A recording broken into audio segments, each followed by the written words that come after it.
You think RJ Ochoa might need a vacation already from football season? I don't know. Maybe, maybe not. Hi, everybody. This is The Blitz on 94.1 San Antonio Sports Star. I'm Joe Reinagle. He is Jason Minix. And RJ Ochoa from bloggingtheboys.com joining us here on the Buyers Barricades guest line. You know, we do these on Wednesday because Monday you're just too pissy. RJ, are you calmed down a little bit after the crap performance that we saw from the Cowboys on Sunday?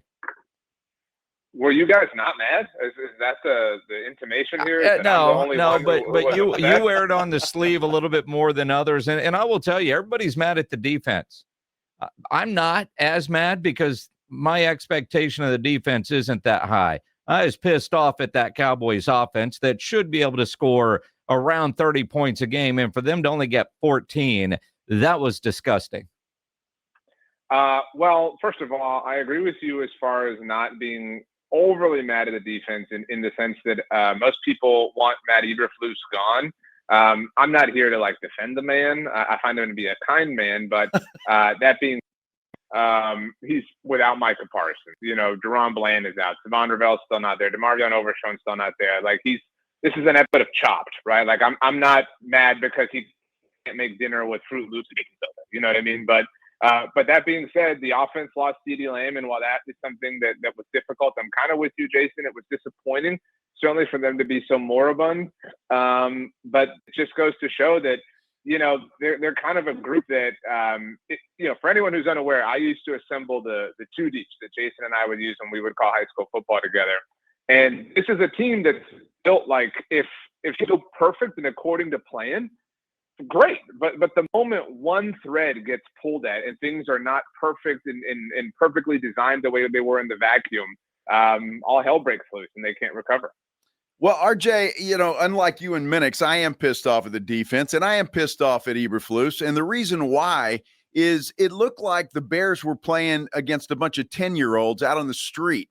I mean, that's how wide open their guys were. And Caleb Williams winning NFC Offensive Player of the Week today just goes to show you that. Look, I understand all those guys you mentioned are out, but Eberflus is supposed to be a defensive mind.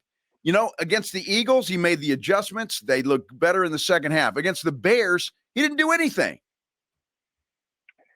So the only place I disagree with you, Joe, is I think that as we gather more data, and I said this at the time, not in a I'm super smart way, but it was difficult to know that Thursday night whether Eberflus and the Cowboys made defensive adjustments or if the lightning delay just zapped all offensive energy from both sides. And it's worth mentioning that neither the Cowboys nor Eagles scored after that lightning delay. And I think that, again, the evidence we're gathering from that point to now suggests that it really was just a delay more than that the Cowboys locked in. I agree with you. He's a pro. And I think, narrative doesn't make the loss count more in the standings or anything, but it does hurt the narrative. This was in Chicago against the team that he was formerly.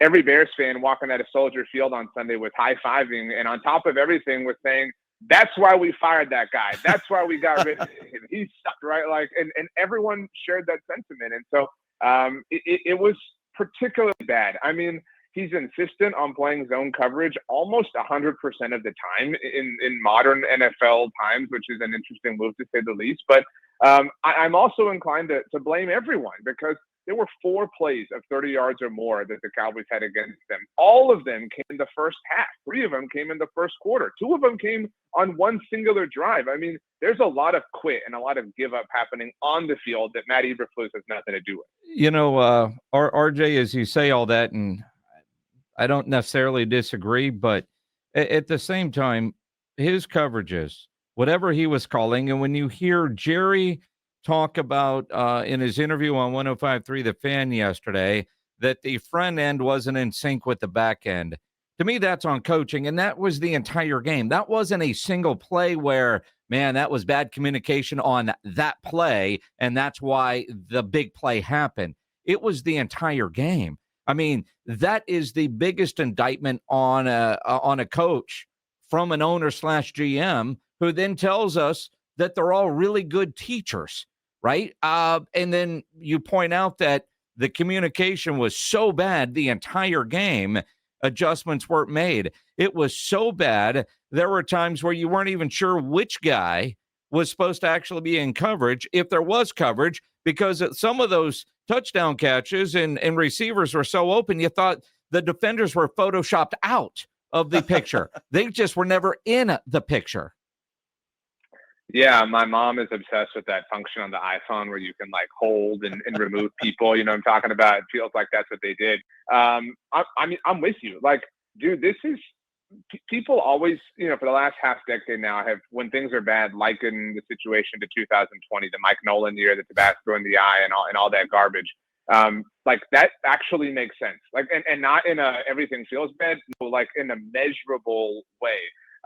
This is already, I mean, it's a very small sample size, but through 3 games, we are seeing one of the worst defenses in Dallas Cowboys franchise history.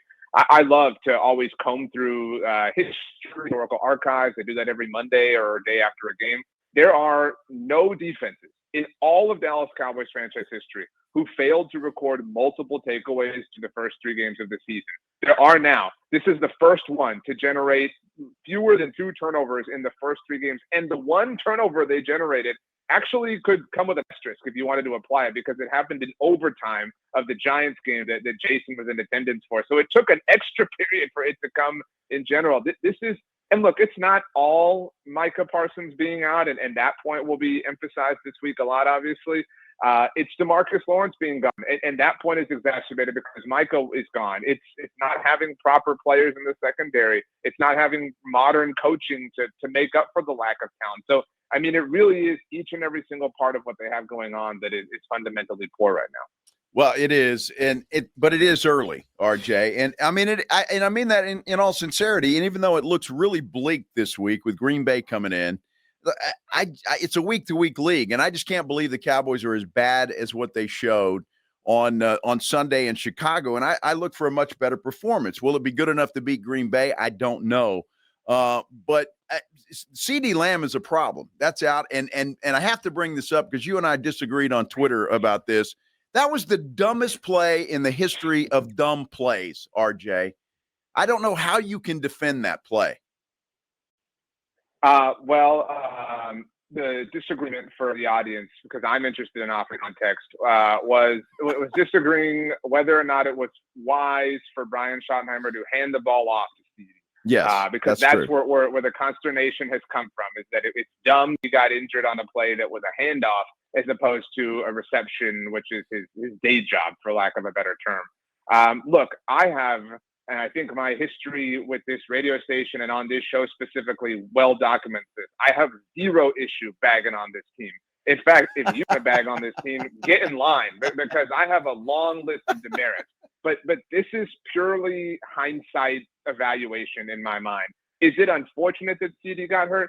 Absolutely. Obviously, nobody would have preferred that. But his ankle could have gotten rolled up on any particular moment in time. And beyond that fact, I am a fan and an advocate for involving the most dynamic offensive skill player you have in as many different ways, and specifically in as many different creative ways as you can. And this shouldn't, hinder Brian Schottenheimer from handing the ball off to CeeDee or anybody else in the future. It's just football, and sometimes things happen. Well, let me just say, all right, creative ways. Creative ways, I'm all for. Handing the ball off to your best weapon on offense and making him run up through the tackles. I mean, the play lost 2 yards, whether he gets hurt or not. That point would hold water, Joe, if he was injured in the scrum, if he was injured within the tackle box. He wasn't. He'd gotten out by that The point. entire Bears defense knew who was getting the football. There was no secrecy there. There was no imagination there. There was nothing. Do you think that the Bears defense is ever surprised by CeeDee Lamb getting the ball? Like, he's going to get the ball on a very frequent basis. 10, 15 yards down the field, I'm happy to have him get the ball. And if he gets hurt there, it's unfortunate. But you don't put your best weapon when you have a running game. You don't put your best weapon in the backfield and hand him the football. That's just stupid.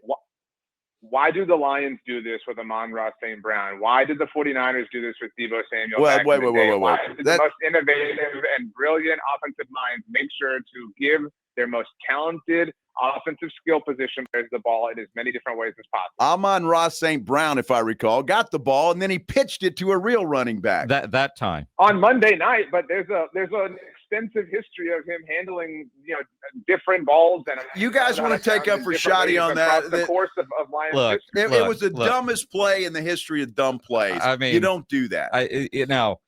He has a history of running the football. CeeDee Lamb has since he's been a Cowboy. He had 14 carries last year, but they didn't have a real running back last year. I can see both of your points, but because he got hurt, it's a big deal. This would be like me bitching that, man, Dak actually played in the preseason and he got hurt. Son of a, right? I mean, if he doesn't get hurt, we don't even talk about that play. And it actually never happened because Terrence still got called for holding. So if you look at the official record, the play never happened. He got hurt for no reason. Well, on a play that didn't happen. It's, again, unfortunate, but I would do it again. I mean, and I wouldn't blink about doing it again. That's the reality of football. I mean, Joe, you can't just design. You can, like, what you're doing, I only want things if they have good results. Okay, cool. Well, I'll get you the golden ticket and you can go hang out with Willy Wonka and the Chocolate Factory. I'd love to. That'd be great. I always wanted to do that, RJ. That'd be fantastic. RJ Ochoa, bloggingtheboys.com. Here on the Blitz, the original Rock the Mic winner. RJ, the Bears game was a disaster. Yeah, you and I have been doing this together a long time. There's always a game the Cowboys lose. They have no business losing. Was this the one? No. I think that one would be like I think that would be like the Jets. You know what I mean? Like that would be a little bit more theater, if you will. It is something. Like I said a lot, or have said the last 2 days, that the Cowboys lost twice on Sunday because by the time you had just kind of gotten over it and just, maybe you were checking on your underdogs or your prize picks or your fantasy or whatever for the night game, Russell Wilson looks just, like the worst quarterback to ever live. And you are just reminded at how awesome he looked last week for the Cowboys. And so it's just, and then NBC's talking about it. Mike Tirico's like, I don't understand how he threw for 450 last week and he looks so bad now. And then in the next breath, NBC saying, hey, next week, Micah Parsons and the Packers visit AT&T Stadium. We'll be there to talk about Gene Jones's art during commercial breaks. But this is it was predictable, I guess, to play Joe's game with the benefit of hindsight. But it's going to be that way all season long. I have a hard time finding the one they're not supposed to win that they do take home. Is it Sunday against Green Bay? I certainly wouldn't bet on that. And in fact, I have yet to actually do this, but I've been meaning all week to look this up. The Cowboys are 6.5-point dogs right now at home. I believe, off the top of my head, that's the largest line against them with Dak Prescott under center in their home building ever. They have never been significant underdogs like that in their home building with Dak playing quarterback for them. Keep in mind that line started at 7.5, RJ, when it first came out early in the week. It's already come down a point. I'm telling you, I think the Cowboys have a legit shot in this game. And you know me, I'm not the biggest Cowboy fan that ever lived, but I honestly do. If they do some things right, because I'm not that sold on Green Bay, to be honest with you. Is it impossible? No, on any given Sunday and all the tropes and cliches, I suppose. But I think part of it is, and look, this is an incredible weekend of sport, right? Joe, I know you and I are both pumped for the Ryder Cup. That's going to be incredible action all weekend long. Saturday gives us Bama, Georgia, Oregon, Penn State. We get a Chiefs-Ravens game, Eagles-Bucks, right? This is the truest. Let Jason smoke all your meat and sit on the couch and don't move at all for 72 hours. And so, my point is, every eye in the sporting universe is going to be on this game with their bellies full of incredible football sporting action from throughout the entire weekend. And so in those circumstances, the most hilarious thing tends to happen to this team. The most, predictably, flamboyantly negative things tend to happen to this team. And so I would in no way be stunned if they not only lost, but they got roundhouse. If Micah had 5 sacks and it was, if the game was a pure and total embodiment and testament to how stupid it was to trade him away, on a play-in, play-out basis. RJ Ochoa, bloggingtheboys.com. Green Bay's been really, really good at Jerry World. Really good. They've never lost. They've never lost there. Cowboys haven't beaten them since 2016. If this gets ugly, we're still in September. Your concern level that Schottenheimer loses the locker room in September? That's very low. Like truth be told, I really am excited for this game to be over specifically. Even if they get destroyed. I mean, and what I mean by that is, I mean, look, they traded Micah a month ago tomorrow. Like it was 4 weeks ago tomorrow. And from the moment they traded him, we knew, right? We knew September 28th, week 4, like we knew the sporting calendar and all the events that were going to be, like we knew everything. And so this was kind of like, I mean, we've all had whatever it was, like a root canal or something that's just on the calendar and you don't want to do it. You don't want to do it. The day comes, you go through with it and it sucks exactly the way you thought it would suck, but then it's over. Right. Like, I think that there is a dawn, right? Like the sun shining over the apocalyptic dystopian world after like it was completely and totally destroyed on Monday morning at the Star in Frisco. But at least they can, like, Monday is their chance to finally take a step forward. You know, it was so chaotic through all of training camp, and it's just been stuck in this standstill vacuum from the moment of the trade to this moment in time now. But once he's played the game there, once all that stuff's over and the takes and the memes and everything happen, then it's just a normal toxic Dallas Cowboys football season. And I think Schottenheimer can handle it. Nobody's got a better way of putting things than RJ Ochoa. Except RJ is showing his age. Clearly, he went root canal. He's not yet gotten to the age where a colonoscopy is required. Well, this is true. That would be I'm very, very analogy. proud to have shown my age. Like very, very proud of this. So you guys can, endorse that particular day on your calendars. I hope that you don't have one anytime soon. Well, the worst part of that day is the day before. Yeah, prep. The actual procedure is fine. It's the day before when you can't get 3 feet from the toilet. Yeah. Just wait, boys. I don't know anything about that. Just wait. It's happening. Just wait. By the way, I think Brian Schottenheimer just said he's got a great play this week. George Pickens at running back. Again, Joe, I'm a big fan of you. We had the good times with the peanut butter bowl and everything, but this is purely, hindsight. That's all it is. I'm looking ahead, RJ. If CeeDee had scored a touchdown on that play and had not gotten injured, would you have walked into the studio on Monday morning and been like, what a bunch of dumbasses? No, you would have been like, actually, Runega would. I would have, because when he lined up in the backfield with nobody back there with him, I go, what the hell are they doing? I will defend Joe on this one. Every time CeeDee runs the ball, Joe gets pissed off. You are wrong, objectively, right? Like you're wrong in all ways. I was wrong. You were right. I just clearly think your best offensive weapon should not be put in the backfield. You have running backs for that. Get creative with them in other ways, but not between the tackles. That's all I'm saying, RJ. Josh, so your idea is to just be predictable, right? Just be mundane. Predictable. Wait, he lined up at tailback. That was about as pretty predictable. Damn predictable, Yeah. RJ. I mean, you got to admit that. Everybody on the planet knew he was getting the football. To Jason's point, he hasn't been involved every single time he's done that. Now, is it an alert level? Like, hey, somebody who's not there is there now? Absolutely. But again, I really think that you're reaching here to blame anyone involved. I appreciate Brian Schottenheimer trying to do this. In fact, you mentioned George Pickens. George Pickens has been utilized in motion, the third fewest among all wide receivers who have played at least 75 snaps this season. So he could actually afford to utilize some more creativity with George Pickens, because they're just sending him out there and having him run X routes over and over and over again. Well, now he has to, because he doesn't have CeeDee Lamb. So Pickens, he's got to get creative with him now. Starting running backs hurt.